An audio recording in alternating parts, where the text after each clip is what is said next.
জন্য আমাদের নাম বলবে না, তো সেই জন্য তাদের নাম ঘোষণা করছি না। আপনারা যে দুজন শিল্পীকে দেখেছেন মঞ্চে উপস্থিত হয়েছেন, তাদের সঙ্গীতের মধ্যে দিয়ে আপনারা স্নাত হন।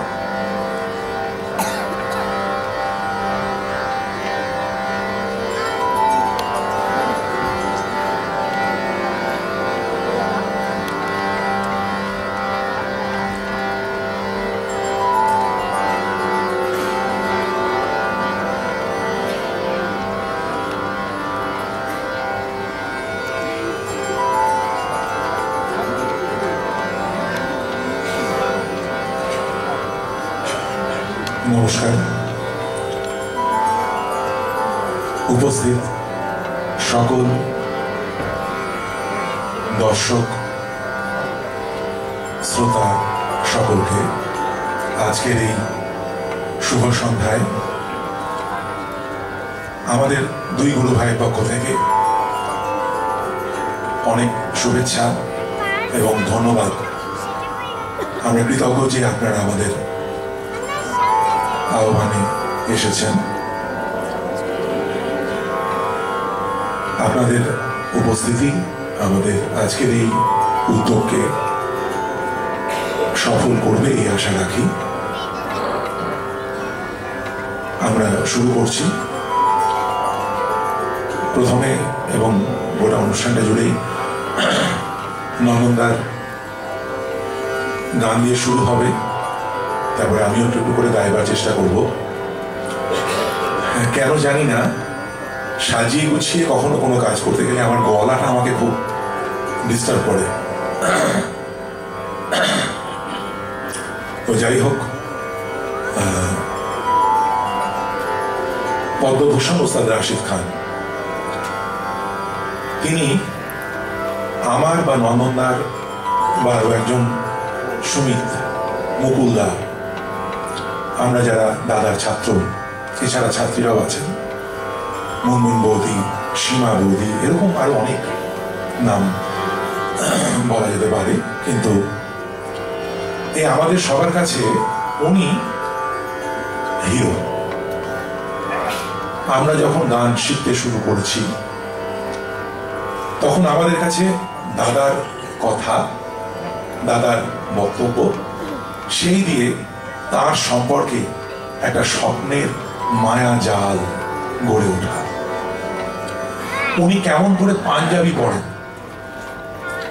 উনি পান কি খান, পানে কি জর্দা ব্যবহার করেন, গান ওনার যে গায়ন শৈলী, ওইভাবে গাইতে গেলে আমাদের 10-20 জন্ম লাগবে, কিন্তু ওনার মতো করে পান খাই আর না খাই, গান গাইবার আগে খানিক পান মুখে দিয়ে নিলাম, ওনার মতো হতে হবে। এমন ব্যাপার যে ওনার গান শুনলেই যেন গান গাইবার ক্ষমতার বৃদ্ধি ঘটে। অবাক হবেন শুনলে যে ওনার গান শুনলেই তান করবার ক্ষমতার বৃদ্ধি ঘটে। আর দাদা হচ্ছেন, ওনার সম্পর্কে আমাদেরকে, মানে দাদার কাছে গল্প শুনতে শুনতে আমরা ওনাকে দেখেছি।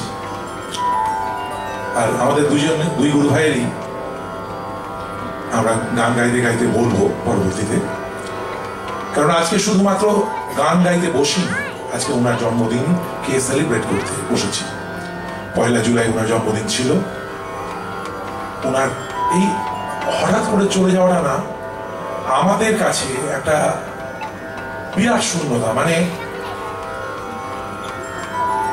ওনার মতো করে ওই যে নন্দদা, ওই ঠুমরিটা যেন কি, ওই ঠুমরিটা ইয়ার পিয়া কি আয়, যখনই মোবাইলে ভিডিওটা দেখি, বিরাট বিরাট শিল্পীরা সামনে বসে আছেন, সেখানে ওনার যেভাবে আওয়াজ পড়লো, ওরকম আওয়াজ ফেলাটাই একটা গড গিফটেড ব্যাপার।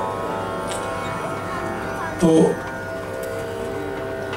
প্রথম উনি অসুস্থ, এই কথাটা তুষারদা যখন বহরমপুরে আসছিলেন তখন ওনার কাছ থেকে শুনি। শোনার পরেই তো খুব আশাহত হয়ে পড়েছিলাম। তারপরে দেখলাম যে না, গুরুজি সুস্থ হয়ে উঠছে। তারপরে হঠাৎ করে যে ব্যাপারটা এরকম দিকে চলে যাবে এটা কোশ্চেন কালেও ভাবতে পারিনি।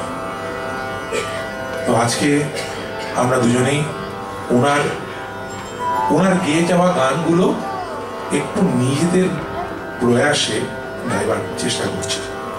পরবর্তীতে গান চলতে চলতে আরো কথা হবে, নন্দনদাও বলবে, আমিও বলবো। তবে প্রথমে শুরু হচ্ছে নন্দনদার কেরার দিয়ে। আমি চেষ্টা করবো নন্দনদার সঙ্গে কেরারে একটু একটু করে থাকা, কারণ নিজের অংশগুলোকে গাইতে গেলে একটু গলা বাঁচিয়ে বাঁচিয়ে এগোতে হবে। তবুও কথা বলতে বলে যেন গলাটা একটু ক্লিয়ার হলো মনে হচ্ছে। যাই হোক, দেখি, চলো।